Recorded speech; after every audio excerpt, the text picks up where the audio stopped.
Bienvenidos un día más a Mazarelos Plats, vuestro podcast de filosofía, economía, videojuegos y bueno, un totum revolutum de lo que se nos vaya ocurriendo y sobre lo que creamos que podemos aportar nuestro granito de arena, nuestra reflexión y sobre todo nuestras chapas y paranoias. Estamos aquí un día más con el señor Martín Gestal. Hola, Martín. ¿Qué tal, Emilio? ¿Cómo va? Con el señor... Bien, muy bien, gracias. Con el señor Carlos Pequeño. ¿Qué pasa, chavales? Y con vuestro humilde moderador, esta tarde, noche o mañana, depende de cuándo lo veáis, ahora mismo para nosotros es por la tarde, Emilio Pita. Bueno, ¿qué tal? ¿Cómo habéis visto la recepción de nuestro primer episodio?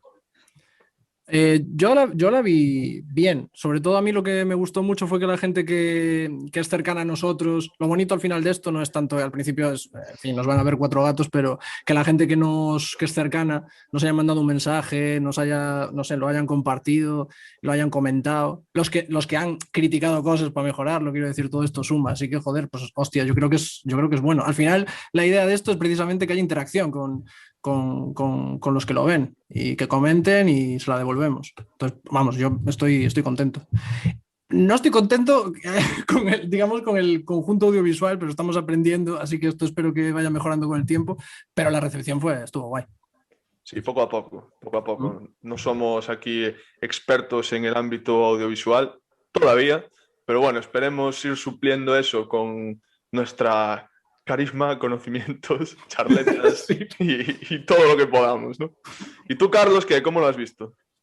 Pues poco más puedo decir de lo que dijo Martín. La verdad es que estoy bastante contento con la recepción. Parece que a la peña le está molando. Y nada, pues intentar mejorar un poco, o bastante, o mucho, pero y seguir con esto, al fin y al cabo. Lo importante es que nos mole a nosotros y si a la gente al mismo tiempo le mola también, pues un win-win. Llegamos a la Pareto eficiencia, que como bien sabéis, para mí es lo único que le pido a las cosas que hago. Bueno, sabed, espectadores, amigos, que Carlos ya es un youtuber de éxito y lo podréis encontrar en Pareto Eficiente hablando sobre economía, pues no sé con cuánta frecuencia, pero de una forma bastante frecuente y la verdad que tratando temas de mucha actualidad. Entonces, de la misma manera que os suscribís a nuestro canal, suscribíos al de Carlos, ¿de acuerdo? Que es un outsider de la economía que lo está petando también.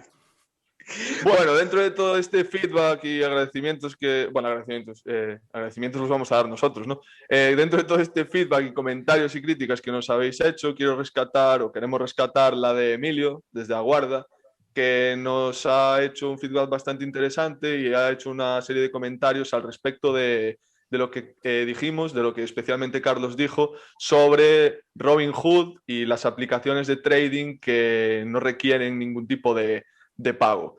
Es el ejemplo que recordaréis que utilizamos para establecer la analogía entre la digitalización o liberalización del trading y del mundo de los videojuegos. Y a este respecto creo que Carlos tenía algo que comentarle a mi tocayo.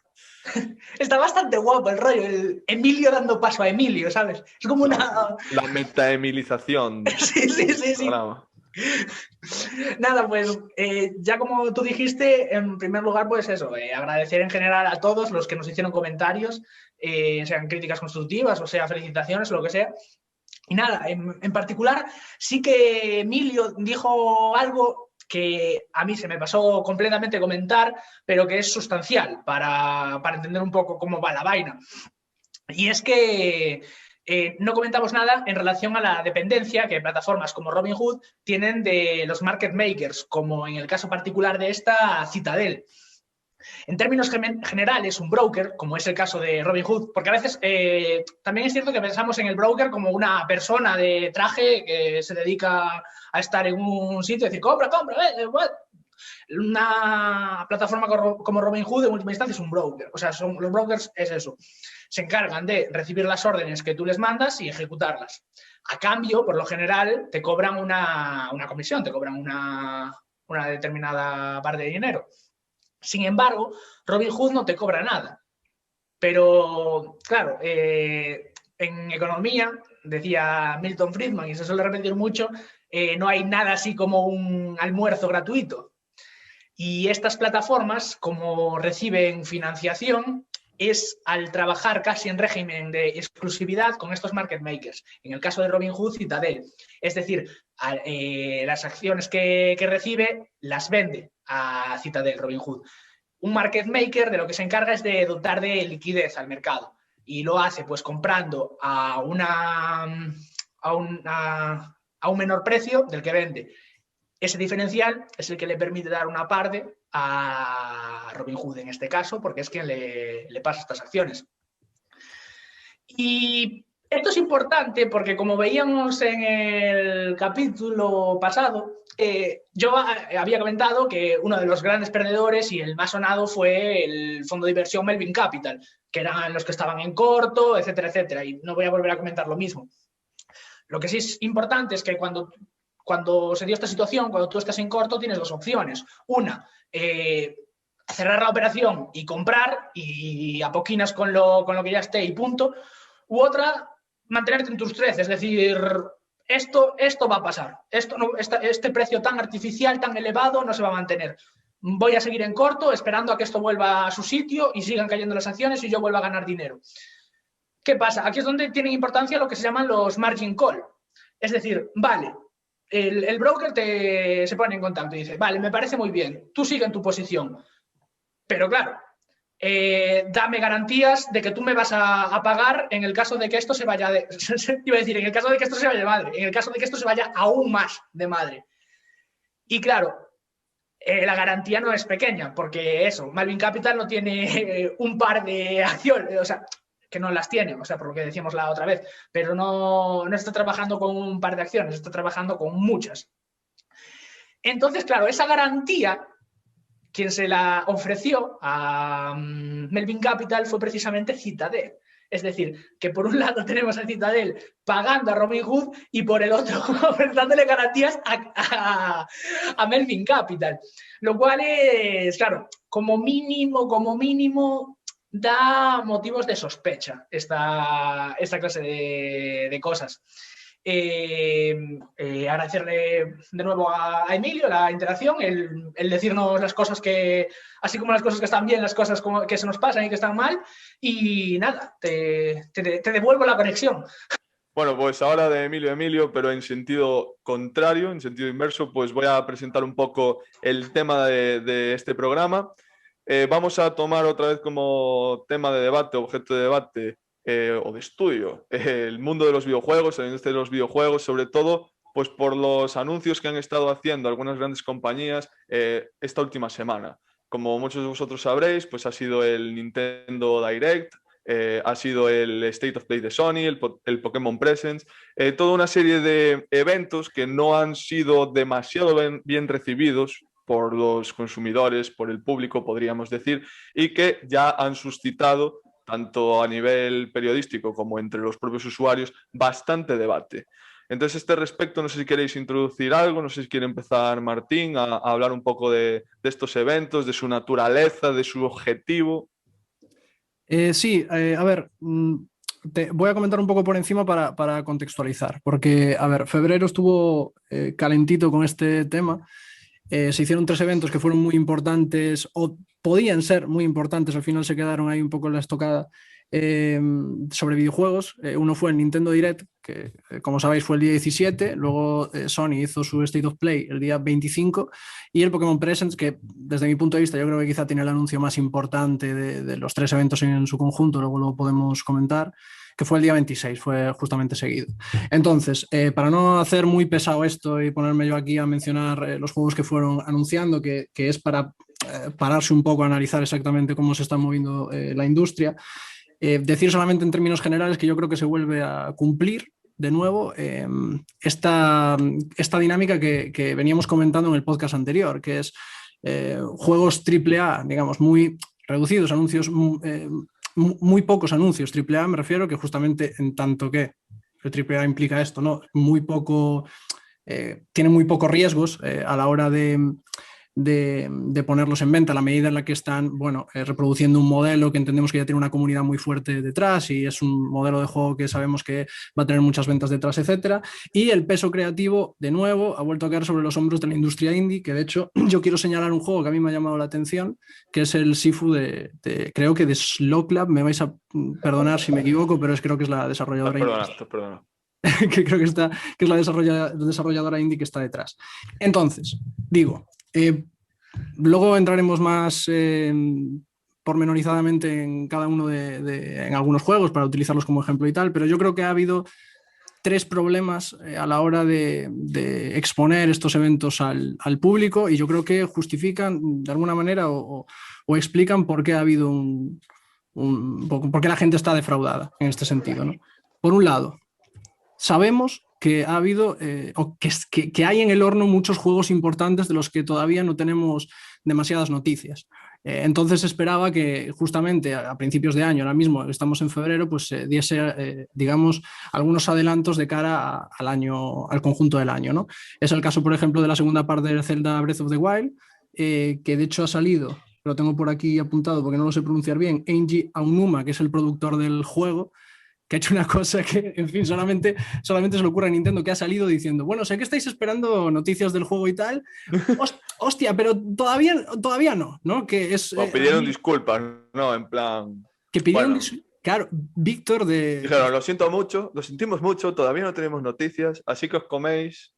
Claro, efectivamente, es que de hecho quería comentar esto porque Víctor en el podcast de Night decía una cosa que a mí me parece... Joder, que creo que es representativa. Dices, como cuando pides perdón después de follar, ¿sabes? Es una cosa parecida. O sea, es una cosa que solamente se puede permitir Nintendo. Dice, ¿sabe qué?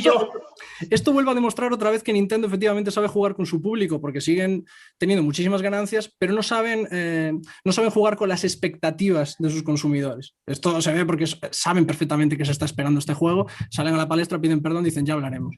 Yo tengo mi propia teoría de esto, pero igual después la podemos comentar. Otro juego que también es Bayonetta 3, que de hecho en Twitter salió Camilla diciendo, bueno, esperad sentados porque esto todavía le queda un cacho, ¿no? Entonces, es normal que, digamos, que teniendo estos juegos en el horno todavía, la gente diga, bueno, a ver si se sabe algo. Efectivamente, al final no se supo nada.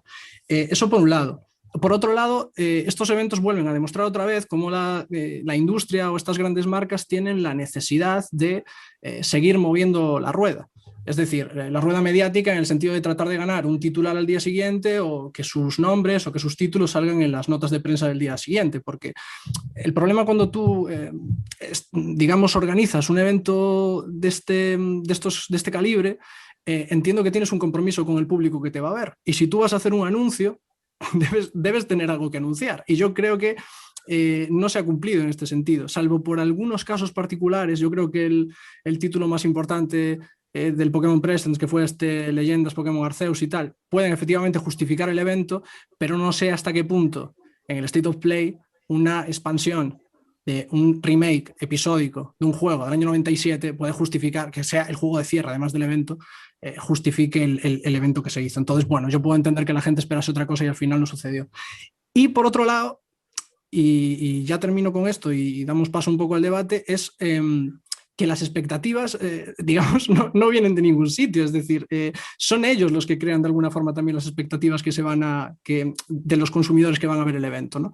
En la medida en la que, por ejemplo, Nintendo llevaba 2 años prácticamente estando silenciada con los Nintendo Direct grandes. Es decir, sí que es cierto que hicieron anuncios de Nintendo Mini a lo largo de estos 2 años, o de Pokémon Company había hecho también algunos anuncios y tal, pero digamos que llevábamos tiempo sin tener un Nintendo Direct de 50 minutos. Y claro, ellos anuncian, oye, que este año lo vamos a tener. El 35 aniversario de Zelda ahí, etcétera. Es decir, la gente dice, coño, si lo hacen grandes, que efectivamente va a haber juegos anunciados que justifiquen el evento. Bueno, pues no pasó, ¿no? Y además, por otro lado también, venimos de empezar la generación nueva en noviembre con PlayStation 5 y Xbox Series X, y digamos que el catálogo es muy reducido. De hecho, si yo fuese consumidor de PlayStation 5 a día de hoy, estaría más preocupado hoy que a principio de febrero, porque efectivamente lo que están demostrando estos eventos es que no hay catálogo, no hay nada. La gente está jugando a PlayStation 5 con juegos de PlayStation 4. Con parches a veces que están saliendo reguleros. efectivamente, con parches de PlayStation 4, están intentando justificar de alguna forma la venta y arrastrar a los consumidores para Play 5 a través de parches de actualización de juegos de Play 4, o bien haciendo este tipo de trampas, que a mí me parecen un poco como hizo Square Enix con la expansión esta del Final Fantasy VII, que saben que es un juego que tiene una comunidad muy grande detrás, y dijeron, joder, este juego hostia, tiene unos números muy interesantes en Play 4, vamos a sacar una expansión para Play 5. Es decir, la gente que esté en Play 4 no la va a poder jugar, va a tener que comprarse la Play 5 para jugar a la expansión. Están intentando justificar la venta de la consola a través de expansiones, DLCs, etc. ¿no? Entonces, en ese sentido, yo creo que después del evento, a día de hoy, hay mucho año todavía, pero está menos justificado comprar una PlayStation 5 o una Xbox a día de hoy. Entonces habrá que ver exactamente cuáles van a ser los anuncios del futuro, pero de momento se puede esperar. Entonces, dejando a un lado el anuncio del Splatoon 3, porque sí que es cierto que a mí por el modo de, digamos, este competitivo online que propone no es algo que a mí me gusta demasiado. A mí me gusta jugar otras cosas, pero decía Omar Álvarez en el podcast también de Night que probablemente sea la marca más importante de Nintendo en segunda línea, con lo cual puedo entender que es un juego importante, con una comunidad muy fuerte detrás y que era un anuncio muy esperado. Pero quitando esto, hay que preguntarse lo siguiente, porque o sea, es la pregunta, ¿qué está pasando realmente en la industria para que el juego más importante de cierre de un evento, como puede ser el caso del State of Play, sea, como dijimos, una expansión de un remake episódico de un juego del 97? O en el caso de Nintendo, más concretamente, si queremos dejar Splatoon 3, como digo, a un lado, ¿qué está pasando para que el segundo juego, si se quiere, más importante del evento de Nintendo Direct es una revisión en HD de un juego que es muy bueno, que es el Skyward Sword, pero que no deja de ser un juego de 2011, que se va a vender, por supuesto, también, y aquí hablaremos después con el tema de las Blue Ocean, a precio de juego nuevo, a 60 euros. Entonces, ¿qué está pasando exactamente para que la industria se mueva en esta dinámica? Es que aparte, Nintendo ya, quiero decir, esto no es nada nuevo, ¿no? Por parte de Nintendo. Los juegos de Switch prácticamente son todo... O sea, copias no, son directamente un juego de la Wii U, como es el caso de Mario 3D, que es el último que sacaron. Y como una burrada, por no decir la práctica totalidad de juegos que tiene la Switch. Entonces, joder, y lo jodido es que realmente no le va precisamente mal a Nintendo utilizando este tipo de estrategias. Yo, y bueno, ya no ocupo mucho más, ¿no? Pero me refiero a que es significativo justamente cómo actúa Nintendo si se ve más o menos cómo ha ido moviendo su mercado en los últimos años, ¿no? Porque creo que es que es innegable esto, hubo dos títulos muy importantes que sacó Nintendo que justificaron efectivamente la compra de una Switch, y yo creo que se vendieron muchísimas Switch gracias a estos títulos, que fueron la primera parte de Zelda Breath of the Wild y el Mario Odyssey. Son juegos muy potentes, muy importantes, digamos, si no de las tres marcas más importantes de Nintendo, hay dos ahí. Es decir, y a partir del 2017, quitando quizá el Animal Crossing, que también fue muy importante el año pasado, un Luigi's Mansion por ahí en medio también, está sobreviviendo de alguna manera con ports de videojuegos de Wii U. Pero digamos que anuncios importantes efectivamente no está haciendo, pero es que tampoco tiene la necesidad de hacerlo, porque va a romper el mercado. Un momento, salió hace poco el Mario 3D World, ¿no? Y creo que le ha ido muy bien en ventas. Salió hace poco también el All Stars el año pasado, que de hecho lo quitarán del mercado. He visto una noticia hace poco de que Nintendo se va a reafirmar con esta decisión de quitar algunos títulos del 35 aniversario de Mario final de mes. Pero también fue un éxito en ventas y son juegos muy antiguos. Entonces, claro, ¿qué exactamente en qué terreno se mueve Nintendo para poder hacer estos movimientos y que le salga bien, a diferencia de otras empresas? Sí, yo lo que quería decir es que hasta qué punto no es esto ya la seña de identidad de una forma clara de proceder de la industria, sobre todo en el caso de Nintendo, ¿no? De tirar constantemente de títulos pasados, y si no de títulos pasados, de franquicias pasadas, porque Nintendo, por ejemplo, está pues construida sobre unas determinadas franquicias, sobre unos determinados personajes o imágenes, pues Mario, Zelda, ¿no? Y habría que preguntarse pues hasta qué punto se puede innovar sobre estas premisas sin que se agote el personaje o sin que se agote el modelo. Entonces a lo mejor es que hay que dejar que pues se recicle un poco antes de pedir pues que se nos ofrezca un producto nuevo que rompa constantemente con los esquemas pues, que se pide pues, a un AAA o que se pide a un juego que vaya a ser superventas, ¿no? Yo creo que esto también nos permite hablar un poco pues, del modelo de negocio, el modelo de empresa que es Nintendo, pero que como dijo Martín antes, también están utilizando otras compañías. Como dijiste, el claro ejemplo de Final Fantasy, ¿no? De volver a recuperar un juego de los 90 que se ha convertido en el imaginario colectivo, en el paradigma de los Final Fantasy, ¿no? Yo creo que es el que el público considera que ha sido el mejor históricamente y ya simplemente, independientemente del producto que te vayan a dar, te va a vender. Igual que Mario, igual que Zelda. Yo tengo aquí unos datos que me gustaría pues, comentar brevemente, que por ejemplo, si no estoy equivocado, por lo menos que los he buscado en varias fuentes, de momento el juego más vendido de Switch ha sido el Mario Kart, ¿no? Entonces eso ya nos puede decir un poco pues cómo es este modelo de recuperar constantemente pues lo que viene de atrás, ¿no? No solo juegos de consolas anteriores, sino tirar constantemente de los mismos modelos y de las mismas franquicias, que es algo que es característico de Nintendo, y Nintendo ha innovado sobre estas franquicias y sobre estos personajes, pero que es algo que ya están empezando a hacer de una forma bastante frecuente, pienso yo, otras compañías y otras industrias. Y hay que, a ese respecto, decir que el juego más vendido de Switch es un juego de Wii U. Porque claro, quiero decir, el Mario Kart 8 Claro. Switch, que de hecho hacen una cosa muchas veces que a mí me hace mucha gracia, que es que le ponen como una palabra al final del título e intentan arreglar un poco lo que hace. Le ponen Deluxe, ¿no? Y dicen Mario Kart 8 Deluxe, Super Mario Bros. U Deluxe, ¿no? En vez de poner Complete Edition, que lo que da la sensación es que los que se han comprado el primer juego tienen una edición incompleta, le ponen Deluxe por en medio, ¿no? De hecho, bueno, a lo mejor me podéis corregir en esto, pero es que yo creo que tanto Sony y como Microsoft, la Play y la Xbox, yo creo que no se pueden permitir esto tanto como Nintendo. O sea, porque Nintendo yo creo que tiene unos... O sea, algo para mí que es súper relevante en el mercado de videojuegos y también en el de móviles, por ejemplo, es que es lo que se llama un mercado de doble cara, en lo que evidentemente la consola es importante, es decir, el procesador que puedan tener, las facilidades que te suponga, pero claro, no solo es importante la consola, sino los productos complementarios a la consola en este caso, como son en particular los videojuegos. Y claro, Nintendo ahí yo creo que tiene una ventaja de la hostia. O sea, cuando tiene unos títulos killer totalmente. O sea, un Mario nuevo, un Zelda nuevo, un Pokémon nuevo, sea como sea, aunque sea lo que decíais, un refrito o ya no refrito, sino directamente un port de Wii U en el caso del que hablabais, a Switch, yo creo que es suficiente para que Nintendo sea un puto éxito. O sea, porque cuando pensamos sobre todo la gente, como puedo ser yo, que tiene un conocimiento muy superficial de la industria de los videojuegos, cuando piensa en un videojuego, piensa en el Mario, piensa en el Zelda, piensa en el Donkey Kong, por ejemplo, pero no piensa en el Dark Souls, por ejemplo. Y el Dark Souls, joder, es un jodido pepino.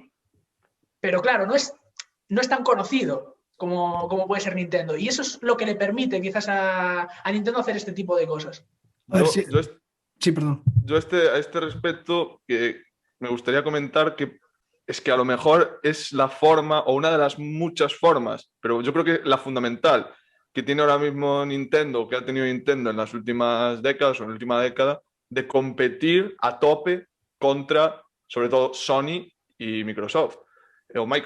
Nosotros si vemos la evolución de la industria de los videojuegos y cómo han ido compitiendo entre sí pues distintas compañías, ¿no? Esto lo podemos ver pues el libro famoso que creo que citaste tú, Martín, en el anterior programa de Console Wars, o incluso en miniseries documentales que se han hecho al respecto. Yo recomiendo mucho, que seguro que mucha gente que nos esté viendo pues ya la ha visto, ¿no? La de High Score de Netflix. Pues si se ve cómo se compite, cómo las distintas compañías compiten entre sí, pues Sega contra Nintendo, por ejemplo, a finales de los 80, principios de los 90, es una competencia de tú a tú al principio, en el sentido de pues, a ver quién tiene un motor físico más potente, a ver quién da el salto antes a los 16 bits, por ejemplo, ¿no? Pero luego esa batalla Nintendo llegó un momento que ya sabía que no la podía dar, ¿no? Cuando sale pues la PlayStation 1, ahí la victoria en el apartado físico, en el apartado de la potencia gráfica, se la lleva Sony de calle, ¿no? Y es la que la gana y quien más va creciendo en potencia gráfica de forma exponencial, y Nintendo tiene que buscar otras formas de competir. ¿Cuál es la forma de competir de Nintendo? Joder, sus marcas. Que tú cuando compras Nintendo, compras una seña de identidad, ¿no? A mí me hacía mucha gracia cuando visualizaba estos documentales, un poco también para preparar un poco el debate de hoy, cómo se decía que en los 90 había niños Sega y niños Nintendo. Los niños Sega ya han desaparecido porque Sega ya no crea consolas, aunque sigue siendo pues, potente en el mercado de videojuegos, ¿no? Yo, que soy muy fan de la estrategia, tengo a Sega presente porque son los que están detrás de la saga Total War, que para mí es, vamos, de lo mejor que se ha hecho en estrategia en los últimos, pues no sé, 15 años, 20 años. No sé cuándo salió el Shogun 1, que fue el primero que se creó, y el que dio el pelotazo fue con el ROM. Pero los niños Nintendo siguen existiendo, en el sentido de que tú vas a seguir consumiendo Nintendo y lo que Nintendo te dé, porque lo que te da es lo que te lleva dando durante 20, 30 años, y tú quieres constantemente sentir lo mismo que sentías o que sentía cualquier individuo al jugar Mario, al jugar Zelda, al jugar Donkey Kong o al jugar cualquiera de sus títulos franquicia. A ver, sí, quiero hacer voy a hacer un par de apuntes, que son muchas cosas. A ver, por matizar, sí que es cierto que yo no diría, la comparativa con Dark Souls quizá es problemática, porque Dark Souls ha construido un estilo dentro del mundo del videojuego. Entonces, en este sentido, sí que es verdad que si miramos parámetros, digamos, históricos, es muy difícil compararlo, porque además están proponiendo cosas muy distintas. Pero Dark Souls ahora mismo sí que es, yo creo que es, bueno, muy conocido y es un título muy importante. Yo creo que sí, pero sí, nada, perdón, por eso dije a gente que no sea gente de nicho, digamos, en la industria de videojuegos. O sea, yo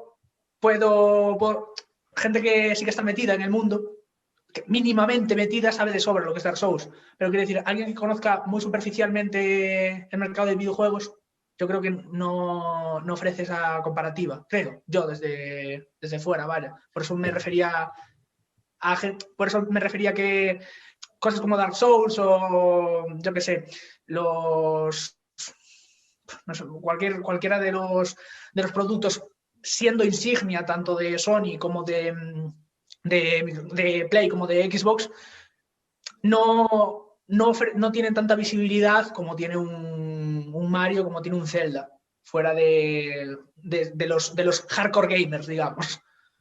Sí, claro, a ver, yo creo que la distinción fundamental es esa, o sea, yo no me atrevo a decir hasta dónde llegó la marca Dark Souls y digamos, porque a día de hoy es una fórmula muy conocida y de hecho yo creo que ha trascendido a los que se podría llamar, este concepto es problemático, ¿no? Pero los true gamers, es decir, hay gente que no se dedica a los videojuegos que efectivamente sabe lo que es Dark Souls, cosa que no pasa con otros títulos como puede ser Persona 5, pero quiero decir, la distinción esa sí que es importante, es decir, yo creo que lo que tiene Nintendo justamente es que tiene unas marcas muy consolidadas históricamente que le permite establecer, digamos, unos movimientos en el mercado un tanto extraños, porque digamos que son títulos que trascienden a lo que es el true gamer propiamente, es decir, son títulos quizá muy familiares, son títulos que han trascendido el propio muro del videojuego, como quien dice, porque tiene mucho merchandising detrás, porque tiene muchas cosas.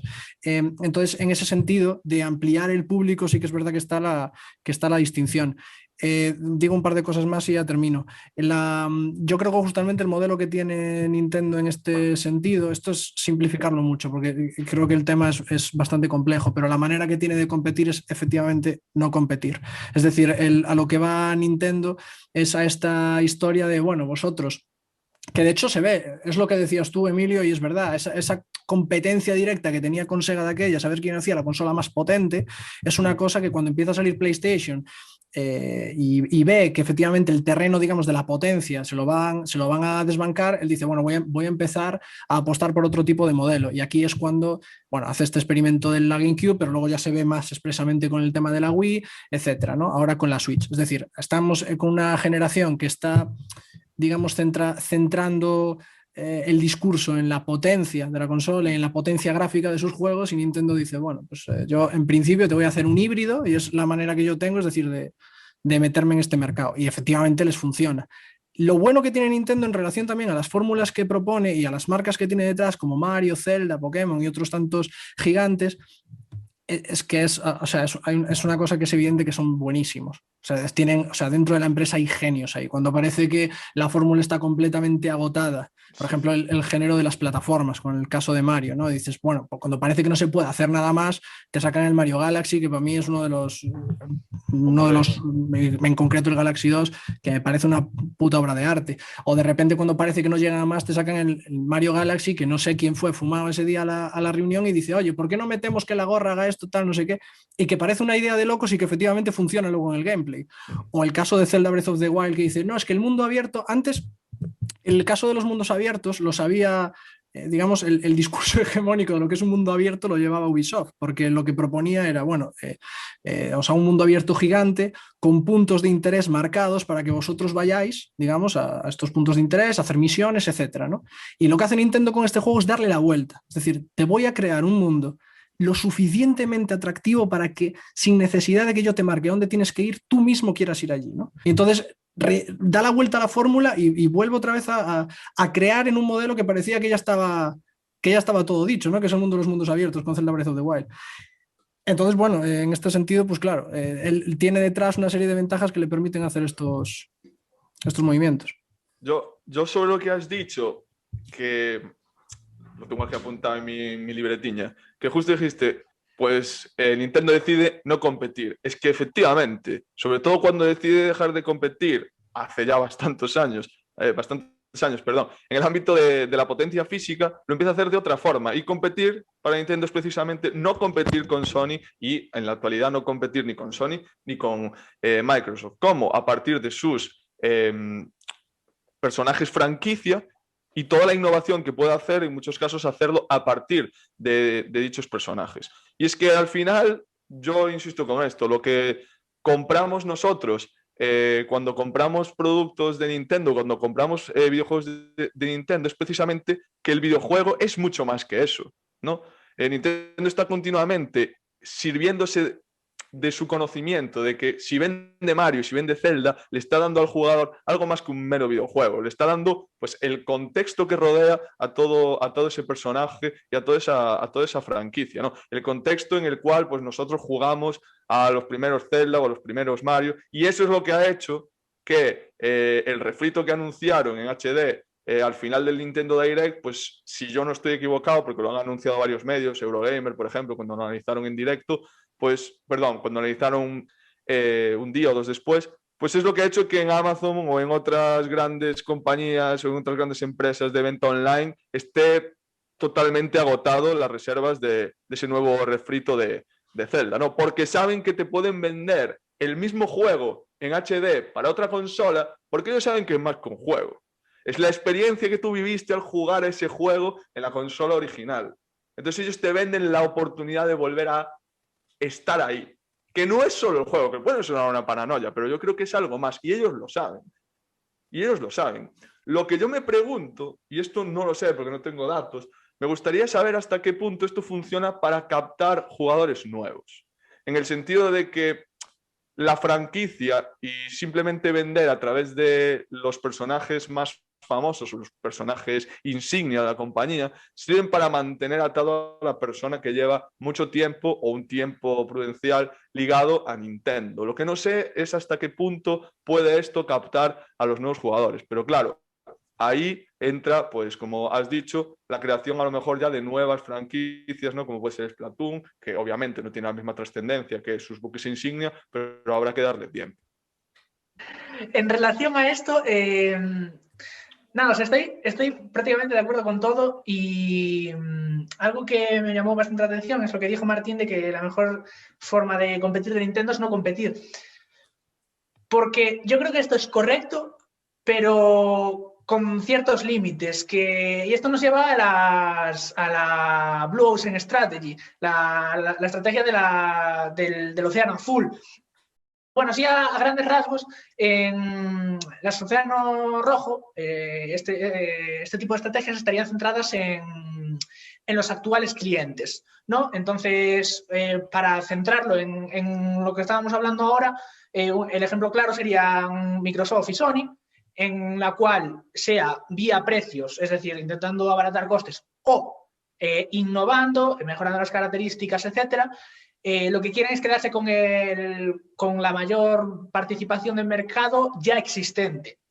Pero por otro lado, en la Sociedad Azul, como podría ser el caso que para mí es de los más representativos de Wii, en el caso de Nintendo, ahí lo que se está haciendo no es centrarse en los actuales consumidores, sino más bien en todo lo contrario. Lo que haces es crear un mercado totalmente nuevo, que fue el de la Wii, en el que era una consola, a pesar de ser una consola, pues jugaba con esa movilidad, que era completamente innovadora, y que no tenía, en inglés se les llaman uncontested markets, no tenían disputa ninguna. O sea, la Wii, a pesar de su menor capacidad de procesamiento y todo esto, competía mientras las sociedades rojo lo que hacen es reducir en costes o mejorar la calidad del producto, lo que hace Nintendo es una conjunción de ambas en lugar de una disyunción. Es decir, vale, tenemos un menor procesador, lo cual nos permite sacar un producto más barato que nuestras competidoras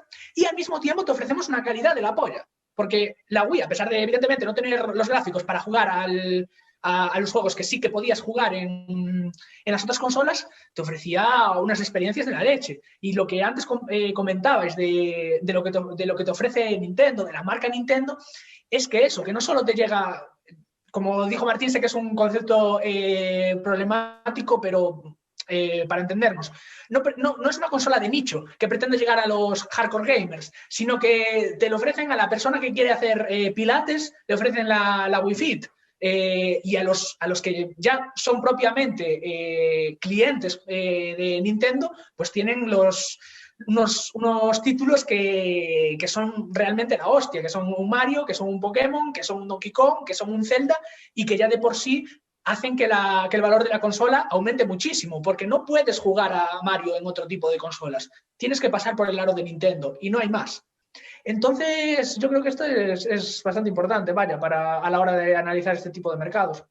Yo creo que el caso de Wii que mencionas, Carlos, es el más paradigmático, porque yo creo que ahí es donde se da el punto de inflexión en el sentido de que se compite no compitiendo, de que si tú quieres jugar a juegos potentes vas a optar o por Play o por Xbox, pero si tú quieres vivir la experiencia diferencial de Wii o que marca la diferencia de Wii, tienes que comprarte la Wii. No hay otro producto que te permita disfrutar de el golf o el tenis o cualquiera de las ofertas de Wii Sport con un mando de movimiento, ¿no? Aunque luego sí, ya lo comentará Martín, imagino, el rollo de Kinect y esto, que fue un fracaso, pero la experiencia primera y que verdaderamente funcionó en el mercado, la copó Wii, la fagocitó Wii, la monopolizó Wii, y luego si un jugador quería esa potencia, esos títulos centrados pues en los gráficos, podía optar o por Play o por Xbox, pero no era nada raro que una persona que tuviese Wii o Xbox tuviese en su casa, que tuviese PlayStation o Xbox, tuviese en su casa también la Wii. Y yo creo que esto está pasando también, obviamente en menor medida, con la Switch. Aquí me corregirá Martín, pero yo creo que también en parte está pasando, ¿no?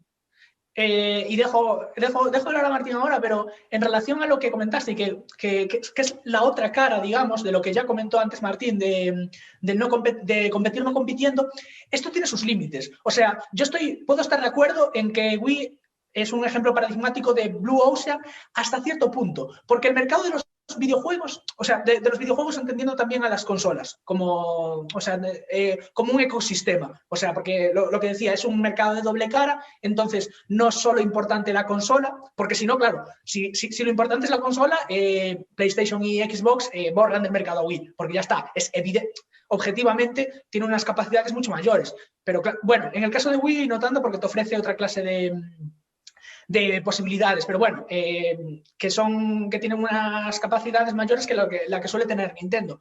Pero es importante los productos complementarios que te ofrecen. Pero claro,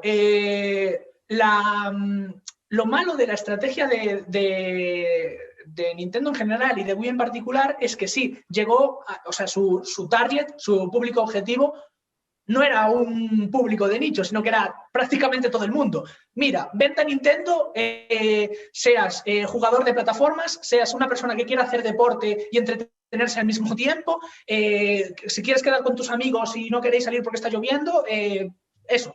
El público objetivo de Nintendo es la totalidad prácticamente. Pero claro, de la misma manera que las ventas de Wii, y de esto sabe Martín evidentemente, pero de la misma manera que las ventas de Wii crecieron exponencialmente en el momento en el que salió, que arrasó, eso hizo que en un relativamente corto plazo de tiempo, que fueron creo que 4 o 5 años, empezaran a bajar. Quiero decir, que digamos que en la propia génesis de la estrategia estaba también no su fracaso, porque no se puede hablar de ninguna manera de fracaso en Wii, pero sí ocaso, porque de la misma manera que crecen exponencialmente, en el momento en el que pase la moda, empiecen a caer, porque tú a la gente a la que te diriges no es solo la gente que ya te compraba Nintendo, sino mucha gente que no suele consumir videojuegos. Entonces, claro, esta gente se acaba aburriendo, lo que se junta a que luego también, en el caso de Microsoft, sacaran el Kinect, Sony hiciera lo mismo, pero que fuera un auténtico fracaso por eso, porque ese particular submercado, digamos, ya estaba como bastante desgastado. No sé si Martín tiene algo que decir al respecto con esto. Sí, a ver, yo voy a ser prudente con esto porque es una opinión que yo tengo, no sé exactamente si se cumple de esta forma, pero yo creo que el caso de Wii, efectivamente lo que hicieron fue apostar con esta cosa de competir no compitiendo, ¿no? Apostar por un modelo de estrategia de juego que se basaba en el movimiento, que es lo que pretendía de alguna manera, aparte de proponer una idea muy innovadora en el mercado, era tratar de captar a un público que generalmente no era otro concepto jodido, gamer, ¿no? O sea, no estaba dentro digamos, de los jugadores habituales. Intentaban que, digamos, la consola fuera mucho más accesible para todos los públicos, para todas las edades, etcétera, ¿no? Entonces, en ese sentido, efectivamente, como dice Carlos, corres el riesgo de que cuando saques la siguiente versión, todo ese público no se retenga. Es decir, que digamos que estaría prevista una caída en relación al desgaste de la fórmula. Eso es verdad. Yo creo que la hostia que se llevan, que no sé hasta qué punto se la podían esperar, viene, entre otras cosas, por un factor que es fundamental en el mundo de los videojuegos, que es el catálogo que propones. Cuando Wii aparece en el mercado, aparece con una propuesta tanta, y ya digo que esto es una opinión que yo puedo tener, entonces habría que ver después si se cumple, ¿no? Pero propone una idea tan novedosa que el catálogo de alguna forma queda en un segundo plano, al menos al principio. Estamos hablando de que todo el mundo estuvo jugando durante un tiempo a Wii Sports. Wii Sports no es de Last of Us 2, es decir, es un juego que es muy divertido y de acuerdo y está muy bien, pero es un juego muy accesible donde la gente se divertía mucho y donde ponía en práctica efectivamente y donde se educaba el público para jugar con el mando y con esta estrategia de movimiento que proponían. Hasta ahí, de acuerdo. ¿Qué sucede? Aparte del desgaste de la fórmula, del público que está metido, que se va a ir, etcétera, etcétera, lo que sucede cuando sale Wii U es que no hay catálogo. Entonces, cuando sale Kinect de Microsoft, no tienes nada que hacer con el Kinect. Entonces, ¿qué más da que la propuesta sea efectivamente, en el caso de que sea atractiva para el público, si no hay nada que hacer? Tú tienes que justificar la compra de esos dispositivos y la manera en videojuegos de justificar la compra de ese dispositivo es con los juegos que vendes y es con los juegos que vienen detrás. Cuando sale Wii U, tengo que revisar los datos, no lo tengo del todo claro, pero me parece que sale con un catálogo muy pobre que no justifica la venta de la consola. Es decir, ya hay un agotamiento, el público se te ha ido y no estás poniendo juegos suficientemente atractivos para justificar la compra. Entonces sucede el modelo inverso. En Wii lo que pasó fue la propuesta es tan innovadora que el catálogo queda en un principio o segundo plano, pero es que cuando sale la Wii U el catálogo tiene que ser fundamental para justificar volver a jugar de la manera que veníamos jugando antes. Eso no se cumplió. la hostia es descomunal, hasta el punto que, bueno, Nintendo es cabezón también. Cuando sale la Switch, la idea original era sacar la Switch con 2 Is, tratando de seguir este legado de Wii, Wii U, Switch. Al final alguien espabiló en Nintendo y dijeron, oye, igual no era buena idea, porque nos hemos pegado una hostia de cojones. Yo creo que es importante intentar borrar del mapa esto que ha pasado. Que hayan sacado tantos ports para Switch, digamos, intentando rentabilizar de alguna manera esos juegos que en su día no se vendieron, porque la Wii U tuvo unos números muy pobres, es lo que demuestra que Nintendo lleva muchísimo tiempo intentando borrar de la historia la Wii U. Yo tengo aquí, o sea, simplemente para mencionar algunos títulos, joder, Donkey Kong Tropical Freezer para Switch, es de Wii U. Captain Toad para Switch, es de Wii U. Mario Kart 8 Deluxe para Switch, es de Wii U. New Super Mario Bros. U Deluxe también. Bayonetta 1 y 2 también, podemos seguir. 3D World, que lo sacaron hace poco. Entonces yo creo que el fracaso viene precisamente por esa y aquí contando también que creo recordar, lo digo de memoria, el precio de la Wii U también era muy elevado para lo que proponía. Es decir, porque la gente estaba mirando el precio también en función de la potencia de la consola, claro, estaban ahí otros gigantes también compitiendo y la Wii U proponía un modelo que ya estaba de alguna manera desgastado, que no tenía catálogo y que aparte era muy caro. Hombre, pues ahí están los números al final. Yo por resumir un poco, insisto, y porque hemos insistido los tres un poco en esto de que Nintendo, a pesar de el error o el fracaso que fue la Wii U, al final obviamente es Nintendo, está ahí por lo que está y en general el balance es extremadamente positivo en su trayectoria de competir no compitiendo, si podemos acuñar este término porque es el que hemos estado utilizando aquí. Y esto nos lleva de nuevo a lo que empezamos a hablar cuando abordamos la cuestión del Nintendo Direct, de que continúa con esa fórmula. No continúa con esa fórmula y eso es lo que hace que vayamos a comprar el Zelda de la consola anterior en HD, porque no solo es el Zelda, o sea, es Zelda en el sentido de que no es el videojuego, es todo lo que está detrás. Es la experiencia, es la franquicia, es la historia, es el personaje con el que identificamos determinados momentos de nuestra vida. Es decir, al final, paradójicamente, la forma de competir, o una de las formas de competir que tiene ahora mismo Nintendo es volver atrás, volver al pasado, reformularlo e innovar a partir de los retros, si lo queremos llamar así un poco, ¿no? Nada, en relación a lo que decías, Martín, hice aquí un par de apuntes en lo que decías en relación a que cuando con el ejemplo de Kinect, que no había un catálogo de juegos que justificasen el Kinect, por ejemplo, de la misma manera que en Wii U. Yo creo que esto se explica también muy bien por el rollo de la característica de los mercados de doble cara, de los que hablaba antes, porque, claro, ya no solo que en el momento en el que sacas Wii, evidentemente sabes por lo que sacas Wii. Entonces ya tienes un juego como es el Wii Sports, que es el paradigma de las posibilidades que te ofrece Wii. Evidentemente luego pues salen... ¿Cuál es el Zelda, el primer Zelda que salió para Wii? Que no me sale... Twilight Princess. ¿Es el Twilight Princess? Twilight Princess, sí. Pues el Twilight Princess evidentemente también te ofrecía posibilidades, de la misma manera que el Mario Galaxy. Pero yo creo que donde mejor se explota esto es en el Wii Sport, porque es un juego que se hizo ad hoc para Wii.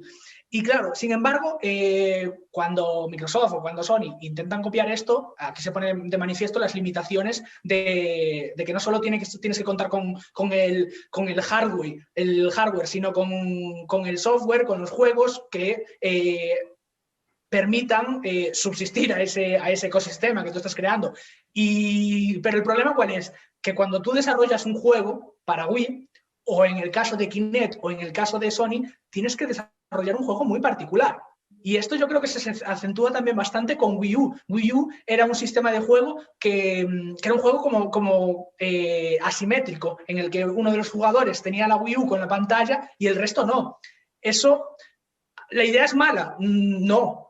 ¿Cuál es el problema? Que la idea necesita de juegos hechos ad hoc para que se adapten al sistema de juego de Wii U de la misma manera que se tienen que adaptar al Kinect, que yo creo que esto es es relevante, porque al fin y al cabo eso es lo que imposibilita también que a Wii U o a Wii lleguen juegos de Xbox o de Play, porque claro, es muy complicado adaptarlos a las condiciones de juego de la Wii y sobre todo de Wii U.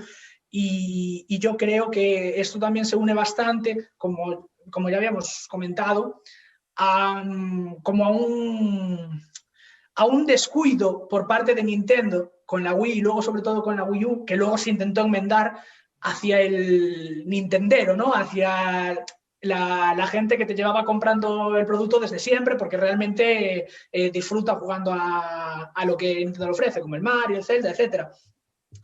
Y que se pone de manifiesto, por ejemplo, en los refritos que se sacaron del Mario, que eran prácticamente todos lineales, a veces, bueno, con un falso 3D, pero que básicamente repetían la misma fórmula y que yo creo que causaron también cierto desgaste dentro de la comunidad, digo Nintendera, sé que también es un concepto, bueno, un poco regulero, pero para que se me entienda. Entonces yo creo que estas dos cosas, y por último, ya para terminar, que ya no solo es que la consola tenga que tener unos juegos que se adapten a ella y que condiciona la manera en que se hacen estos juegos, sino que al mismo tiempo también condiciona a los consumidores de tu producto. Porque claro, el problema que tuvo Wii U, creo yo, y es que al ofrecer un sistema de juego bastante, a mi parecer, bastante innovador, el rollo de la simetría y todo esto, el problema es que también los consumidores no pueden compararlo con otra cosa. Y al no poder compararlo con otra cosa, somos seres limitados a la hora de procesar información. Entonces, claro, tampoco puedes saber cuánto de bueno es un producto si estás en un puto mercado sin disputa, porque no puedes compararlo. Entonces... Es que a lo mejor el problema es que sí que lo podían comparar con una cosa, que es con la Wii. Y eso a lo mejor es un problema muy gordo también. Por el cambio tan radical que la Wii supuso y el no tan radical y regulero, por usar este término chabacano que estamos utilizando, que supuso Wii U. Fue una estrategia continuista que pretendía imitar o sacar unos números, si no iguales porque era muy difícil, pero reproduciendo una estrategia que les había salido bien con Wii, pero volvemos a lo mismo, tenían que justificarlo con títulos y no se dio el caso. Digo, esto lo repito otra vez porque quiero matizar una cosa para que no dé lugar a confusión de lo que dije antes. Hablo de salida, porque la Wii U tuvo títulos muy importantes, tuvo títulos muy buenos y que han vendido después en Switch. Son títulos, digamos, con una calidad muy grande, que intentaron salvar las ventas de la consola, pero yo creo que ya era tarde en ese momento. Pero quiero decir, digo esto para que no haya confusión. Respecto al tema de los juegos que comenta Carlos, efectivamente esto es real, es decir, la propia dinámica de juego de la Wii, de la Wii U, etcétera, no imposibilita, ¿no? Pero sí que es cierto que hace mucho más difícil que un videojuego multiplataforma, digamos, tienes casi que reformularlo desde el principio para que se adapte a las necesidades o a las exigencias de la consola, eso es verdad. Pero yo creo que Nintendo tiene la capacidad suficiente para encerrarse en ese mercado. Es decir, Nintendo puede decir, en principio, no me interesan determinados juegos multiplataforma porque yo tengo las marcas más importantes del mercado, o sea, bueno, salvaguardando algunas que sí que a lo mejor, imagínate, un Call of Duty, un tal que se vende mucho, pues a lo mejor sí que te interesa, ¿no? Pero en general tengo las marcas más importantes históricamente de más nombre del mercado de videojuegos y puedo permitirme el lujo de encerrarme. Eso está muy bien siempre y cuando el catálogo esté a la altura. Tú tienes los ingredientes, tú lo puedes hacer. Yo creo que en el caso de Wii U no se hizo, o se hizo tarde. Esto fue lo que le pasó. Pero claro, efectivamente, esta dificultad existe, pero yo creo que también ellos eran conscientes y no les interesaba. Quiero decir, era ridículo ver los FIFAs que se hacían para Wii, para Wii U, para todo. Como es ridículo ver el FIFA en la Switch. Y es uno de los juegos más vendidos que hay. Es claro que a Nintendo no le interesa eso. Que el consumidor de Switch o el que tiene una Switch no la compra para jugar al FIFA. No le interesa lo más mínimo. Entonces, claro, en ese sentido yo creo que tienen esa ventaja. El problema es que la tienes que aprovechar bien. respecto a, que son muchas cosas, respecto al tema del concepto de la nostalgia y la apelación a la memoria, sí que es verdad lo que decía Emilio, efectivamente esto existe, hay que, yo creo, distinguir el concepto de nostalgia que utiliza Nintendo y el concepto de nostalgia que utilizan otras marcas. Por ejemplo, esto sí que está muy instaurado en la industria y lo vemos con remakes y remasters, que por cierto en el anterior podcast dije que Spyro era un remaster, es un remake, es decir, me equivoqué cuando estaba hablando. Esta cosa de sacar juegos que ya salieron anteriormente, que efectivamente van a tener mucho éxito en el mercado, son juegos con un público muy grande detrás, etcétera, es una cosa que tienen los tres grandes, digamos, instaurada, ¿no? Pero mientras que yo creo, mientras que Sony y Microsoft, y ahora me diréis más o menos si estáis de acuerdo o no, mientras Sony y Microsoft están apelando al jugador propiamente, es decir, al tipo que efectivamente hace años jugaba a, ¿no? Nintendo va más allá y trata de apelar casi al contexto familiar, al niño, digamos, de la familia, pero también al niño del padre, como se dice, si seguimos en este plan, al niño del abuelo, es decir, con un modelo de juego muy familiar para todos los públicos que además invita a que juguemos todos en conjunto, en familia, con los amigos, etcétera. Es decir... Es que de hecho, yo creo que algo relevante en eso es que, joder, marcas como Pokémon, o incluso como, pero también me vale Mario o cualquiera de estos, son transgeneracionales completamente, ¿sabes? Claro. Pokémon lleva absorbiendo, o sea, lleva siendo uno de las series, y, o sea, va mucho más allá de la serie, el juego y todo lo que te ofrece, insignia de todas y absolutamente cada una de las generaciones que pasaron desde finales de los 90, cuando salió Pokémon. Y lo mismo pasa con Mario. Entonces, claro, es que ahí yo creo que es el punto de lo que hablábamos, de que son productos que sacas y te barren, porque van dirigidos tanto al padre como al hermano mayor, como al hermano pequeño, como a los sobrinos. Y Entonces, es importante, y me pongo tontito aquí, pero yo creo que se me va a entender, que ganaron la pelea por el relato. Esto igual es un poco, al principio es un poco como, bueno, pero yo creo que ahora mismo si tú hablas con cualquiera que no esté metido en la industria del videojuego, aunque esto efectivamente cada vez está creciendo mucho más y veremos dentro de unos años qué sucede, ¿no? Pero te dicen Mario, Zelda, Sí, es decir, además es un relato que se hereda. sí, es Sobre el todo, sinónimo de la industria. efectivamente, sobre todo cuando es un relato además es eso, apelando permanentemente al entorno familiar, que es Sí, yo que ya tengo 40 tacos, 50 tacos, pero que jugué los 80, 90 estos juegos, ahora sí. juego con mi hijo y yo me acuerdo y se lo paso a él, y etcétera. Y el Nintendo yo creo que juega con esta ventaja. Y yo es que sé, ahora, por solo, ejemplo, que hay un auge, que está habiendo un auge bastante importante de lo retro, ¿no? Que incluso Nintendo, es que está en todas, ha sabido explotar al sacar pues las versiones digitales de la NES y la Super Nintendo. Claro, ¿con qué lo identificamos? Con Nintendo. Porque también salió la PlayStation con juegos en disco duro, creo que era en disco duro, y no tuvo tanto tirón ni tanto éxito como tuvieron las versiones digitales de NES y Super Nintendo de Nintendo. Entonces, claro, es lo que dices tú, Martín, lo que acabas de decir. Han ganado el relato y lo que decía antes Carlos también, que a las personas que vienen de fuera del mundo de los videojuegos, que no son en gamers o en el sentido de que no son consumidores frecuentes de videojuegos o no lo han sido, si les pides que identifiquen dicha industria con una marca, te van a decir Nintendo o te van a decir alguno de los personajes o títulos o sagas franquicia de Nintendo y hechas, uso aquí otra vez el latinazo que ha empleado Carlos, ad hoc para las consolas Nintendo.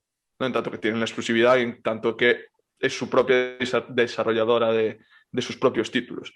Y esto no hace más que pues reafirmar esto que estamos comentando, de que Nintendo, aunque nos hemos centrado mucho en el caso de Wii U y en el caso del fracaso que supuso Wii U, al final Nintendo es lo que es porque el balance es extremadamente positivo y esta estrategia de competir, no compitiendo, le ha salido de perlas. Y le está siguiendo, bueno, todavía le está saliendo de perlas, ¿no? Porque el hecho de que el Zelda HD que van a sacar ahora pues ya esté agotado todas las reservas de las tiendas online, pues no quiere decir más que esta estrategia sigue funcionando y de que vender Zelda y vender Mario no es solo vender el videojuego, sino que es vender la experiencia, ¿no? Yo aquí me voy a poner un poco pomposo, ¿no? Apelando a Locke y a Hume, ¿no? Si nuestra identidad no es más que el conjunto de experiencias a las que dotamos de unidad a partir de la memoria, pues el puto Zelda y el puto Mario lo que hacen es apelar a la identidad, a nuestra identidad, en tanto que tiran de las experiencias que nosotros tenemos, y cuando compramos Zelda y cuando compramos Mario y cuando somos hooligans de Zelda y Mario, no somos hooligans más que de nosotros mismos y de un pasado pues que nos da buen rollito. Esto es así. Es que efectivamente, yo critico este tipo de estrategias, pero en cuanto al Zelda, o podemos poner otros ejemplos, yo soy el primero que va a estar en la tienda y si me dicen que vale 90, le regateo 85 y se los pago igual. O sea, es que la historia es esta, justamente, que estamos dispuestos precisamente a pagar permanentemente por el mismo juego, por esa apelación a la memoria, por esa victoria del relato que tiene Nintendo sobre las demás. Sobre las consolas mini, un par de cosas, porque me ha molado que haya sacado el tema, porque vuelven a reflejar otra vez lo importante de... Lo ligo con las Blue Ocean y lo ligo con el tema del catálogo. ¿Quién se inventa el mercado de las consolas mini de golpe? O sea, aparece Nintendo y dice, hostia, espérate, que tenemos esto y lo sacamos, ¿no? Y luego se suman las demás. Efectivamente, cuando se suman las demás, el mercado ya está un poquito agotado y esto ya no tiene tanta fuerza. Pero Nintendo en ese momento la rompió, se vuelve a extender nuevamente el mercado, que es lo que hace justamente también con los amigos, que digamos Sony, Microsoft, Sony más específicamente sacó figuras también de colección de tal, pero la chicha que tiene el amiibo es que se puede utilizar también en el propio videojuego y establece una relación directa, cosa que no sucede con el caso de las figuras de Sony, ¿no?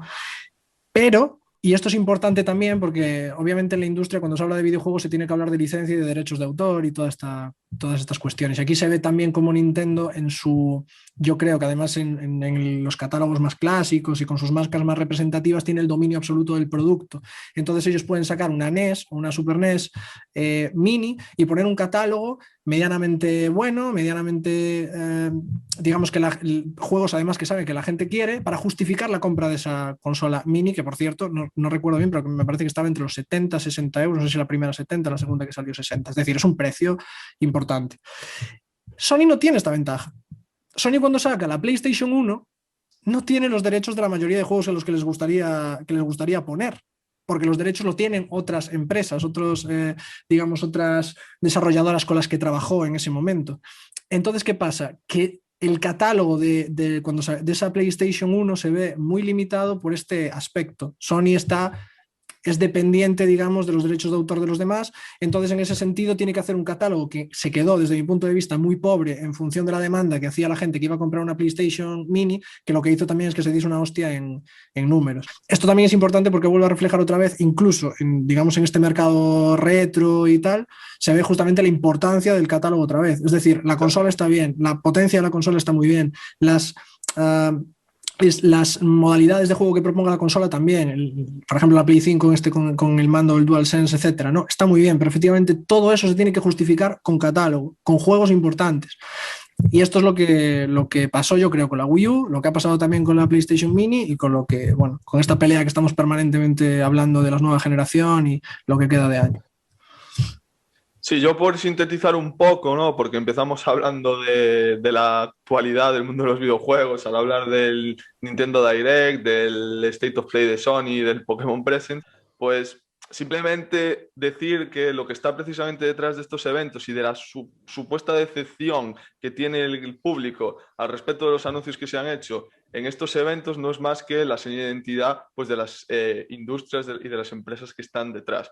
Y el hecho de que a lo mejor el Nintendo Direct nos haya parecido un poco bluff, sobre todo por los anuncios de los títulos potentes que se prometían o que se creían que se iban a lanzar, pues al final lo que está detrás es la propia identidad de Nintendo en este caso, ¿no? De apelar constantemente a su propia marca, a sus propias franquicias, a sus títulos importantes y al final saber que no compite con nadie, que el mercado lo tiene creado, que lo tiene que seguir retroalimentando e innovar a partir de esos grandes títulos y de esas grandes franquicias y de ese modelo que le ha servido tanto tiempo. Y es que al final, por mucho que la gente esté rajando, y nosotros estamos rajando de que al final el producto que se nos vendió al final de Nintendo Direct es un refrito de un Zelda de una generación anterior o de 2 generaciones anteriores, pues es que al final están reservados, van a vender Zeldas como churros, y es que al final no es más que Nintendo diciendo, sí, bueno, vosotros podéis aquí haceros un podcast de 1 hora comiéndoos la olla sobre las causas de que nosotros seamos una empresa que, pues como lo somos, que si somos Blue Ocean, que si no, que al final cuando acabéis el podcast, si no tenéis reservado el Zelda, vais a abrir Amazon o vais a abrir otra tienda online y lo vais a reservar. Es que iba a ser así, tal cual. Pero que nos paguen, quiero decir. Publicidad gratuita aquí, ninguna.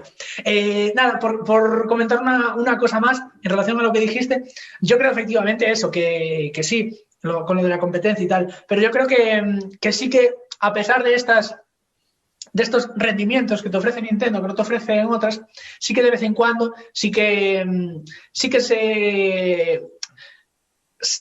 se pone de manifiesto que no son mercados estancos, ¿sabes? Que está Nintendo por un lado y luego el resto por otra, sino que recibe tirones de orejas, como se puso de manifiesto con la Wii U, por ejemplo, donde sí que vuelven a decir, el mercado de los videojuegos es un mercado muy complicado y hoy estás en un Blue Ocean, pero mañana posiblemente estés en un océano rojo. Y sin embargo, y tampoco por no alargar mucho más, pero en relación a esto de que, claro, que también los mercados, los distintos tipos de mercados, a la hora de proponerme así un poco yo con mi mierda, sí que solemos delimitarlos como, bueno, yo qué sé, el mercado de los videojuegos, el mercado de las bebidas, pero tampoco es tan fácil esto. De la misma manera que podemos delimitar la Coca-Cola al conjunto de bebidas refrescantes con burbujas y negras, igual ahí casi podemos hablar de un monopolio, ¿sabes? Pero claro, también hay que tener en cuenta los mercados similares. Y yo creo que donde sí que es incontestable, completa y absolutamente Nintendo es en las consolas portátiles. Y yo creo que eso es algo que Nintendo tiene también muy en cuenta a la hora de sacar sus productos, porque el caso de la PSP creo es... aquí ya me estoy metiendo en otras cosas que creo que vosotros sabéis más que yo, pero claro, ahí cuando Sony intentó entrar en ese mundillo se dio cuenta de que no... Y la PSP salió relativamente bien, creo recordar, la voz que viene con PS Vita, ¿no? Que ya yo creo que se les calienta el hocico, dicen, bueno, vamos a tirar para adelante y la hostia es grande, ¿eh?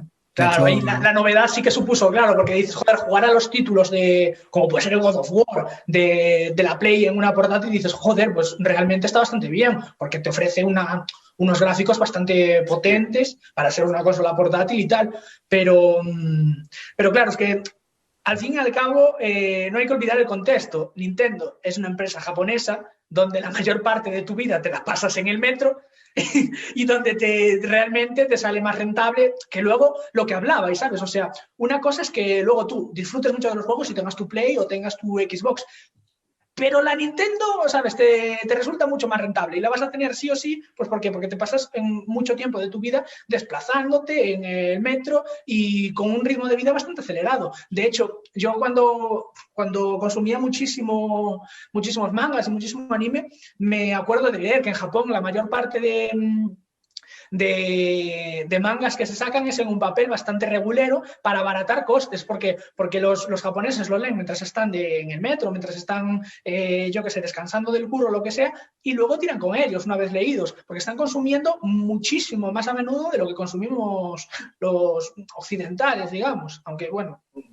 Los japoneses, desde luego, ya no es que sean completamente diferentes de nosotros, pero sí que hay como ciertas idiosincrasias que dan lugar a que Nintendo sea lo que sea y nada, eso que me parece que es importante esto, tenerlo en cuenta. No sé si tenéis algo que... ¿Cómo me gusta cuando haces análisis ahí materiales, Carlos? Eso me encanta. El materialismo histórico como forma de vida. Lo que dices, joder, de hecho, Switch sacó una versión mini que es exclusivamente portátil. La Lite. Sí. Entonces, claro, esto es lo que tú estás comentando, que lo están haciendo incluso en esta en esta actual generación.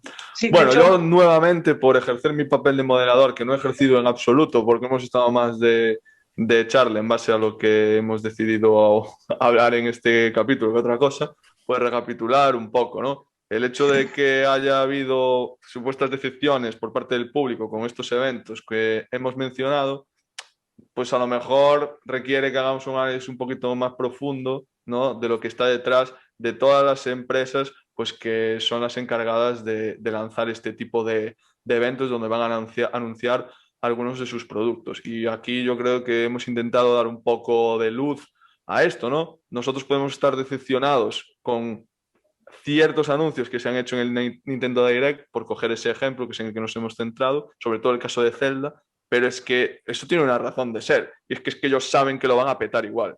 Lo van a petar por todo lo que hemos dicho, porque Zelda es más que un videojuego, y porque Nintendo en última instancia es más que una empresa de consolas, es una marca que incluso las personas que no están ligadas al mundo del videojuego, sobre todo gente de la generación anterior a la nuestra, que no ha jugado, asocia Nintendo al videojuego, es decir, son sinónimos para muchas personas, ¿no? Entonces, a lo mejor, pues sí que, aunque a nosotros no nos guste, porque nosotros queremos cosas nuevas constantemente, ¿no? Al final, esto está explicado psicológicamente, tú prestas más atención a lo novedoso que a lo que no es novedoso, esto es así, pero aunque nosotros demandemos nuevos productos, ellos saben que lanzándote una suerte de refritos, pues van a conseguir tener muchísimo éxito. Y esto se está demostrando con el auge de los remasters, que es algo que ya es multiplataforma, no solo producto exclusivo de Nintendo. Entonces, no sé si por concluir o ir concluyendo, queréis cerrar con algo, comentar algo, y Sí, yo por mi parte lo dejaría por aquí. sí, muy rápido. Que yo creo que es importante también contextualizar estos eventos, sobre todo el Nintendo Direct, en el sentido de que Nintendo se ha vuelto a reafirmar, como decíamos al principio, de que va a quitar del mercado, que, bueno, que fue una decisión polémica, de hecho, algunos títulos que tienen que ver con el 35 aniversario de Mario. Y estamos en un año también de celebración, en la medida que también es el 35 aniversario de Zelda, me parece, ¿no? Entonces es probable que por no desviar la atención se esté esperando a que termine el mes para ver exactamente qué sucede, y yo intuyo que habrá anuncios importantes a lo mejor para el mes que viene. También es importante que si tienen en mente sacar una recopilación de juegos clásicos de Zelda, esto lo comentaba con Carlos fuera de cámara, me parece interesante no mencionar o intentar mencionar lo menos posible, enseñar lo menos posible de Zelda Breath of the Wild 2 para intentar no desviar la atención del consumidor y decir, bueno, primero pásate por esta colección que te vamos a sacar aquí y después te sacamos el Zelda Breath of the Wild. Es decir, ellos tienen, yo creo, cubiertas las espaldas. Hay cierta prisa porque enseñan las cosas que tienen, pero yo creo que en este sentido, pues eso. Por mi parte, nada más. Luego, no sé si Carlos quiere comentar algo. no, nada, por mi parte, totalmente de acuerdo con lo que dijiste. Y nada, señalar eso, que por todo lo que comentamos, lo importante que es el analizar, digamos, dinámicamente lo que supone en particular las estrategias de tanto de Nintendo como del resto de empresas y que posibilitan eso, pues por ejemplo lo que tú has dicho, que se guarden las espaldas sacándote de nuevo algo que ya tenemos más que jugado, bueno, como se espera, que son posiblemente pues que hagan lo que hicieron con el Mario, pero con el Zelda ahora, sacándote el Majora's Mask y el Green of Time. Eso, que no me salía, y el Wind Waker a lo mejor así, y al fin y al cabo también sirven como medidores, ¿no? de los consumidores. Saben de sobra que se van a comprar hasta agotar existencias, pero en el caso de que en el caso de que por lo que fuera no pasara esto, pues siempre pueden recular y decir, aquí tenéis lo que estabais esperando, sacaremos el Breath of the Wild 2 o como quieran llamarlo en tal fecha. Y ya está, es una manera también de tontear un poco el terreno. Ellos saben que al final Nintendo somos todos, forman parte de nuestra identidad, de nuestras experiencias como jugadores y como consumidores de videojuegos. Entonces, sabiendo esto, tienen muy fácil saber que van a ganar aunque te saquen el refrito del refrito. Y esto lo están empezando a saber pues el resto de compañías cuando se ve que los remakes y los remasters triunfan, ¿no? Saben que los videojuegos que van a sacar en HD o reformulados o remasterizados o lo que sea, no son solo videojuegos, sino que son parte de la experiencia y el contexto del jugador. Y esto obviamente vende. Bueno, pues dejamos aquí el segundo capítulo, segundo podcast de Mazarelos Plats. Y creo que Martín quiere hablar y yo me quería despedir. Pero a ver, Martín, cuéntame. Sí, joder, es que te voy a joder la despedida. Pero es que, a ver, yo no soy muy dado a agradecer nada. Pero creo que esta vez es obligado. Entonces quería mencionar a un par de personas que nos han echado una mano con esto. Yo quiero agradecerle, digo nombres, a María Calderón del podcast de Prohibido Hablar de Publi, que de hecho si podemos lo vamos a intentar poner en la descripción porque ha tenido la amabilidad de ponerse en contacto con nosotros cuando hicimos el primer capítulo para enseñarnos un poquito de cosas de edición, así que lo agradecemos. A Bea y a María, que son unas chicas de arte que nos están echando una mano con el diseño del canal, y por supuesto a Alex, que se ha ofrecido voluntariamente a echarnos una mano con la edición, cosa que nos agiliza el trabajo. Esto es lo bonito al final. Esto es lo bonito al final, que aparezca esta peña, nos eche una mano y ir aprendiendo con el tiempo. Así que nada, eso, que mil gracias, y que a compartir y a darle like y a comentar, que es lo que hay interacción. Gracias, chicas, por rescatarnos de las garras de la tecnología que estaba absorbiendo nuestra vida intentando editar los vídeos de una manera un poco chustera. Y prometo comprarme una bombilla para el siguiente, porque ya es grave esto, ¿eh? Bueno, gente, pues eso, muchísimas gracias y nos vemos en el próximo.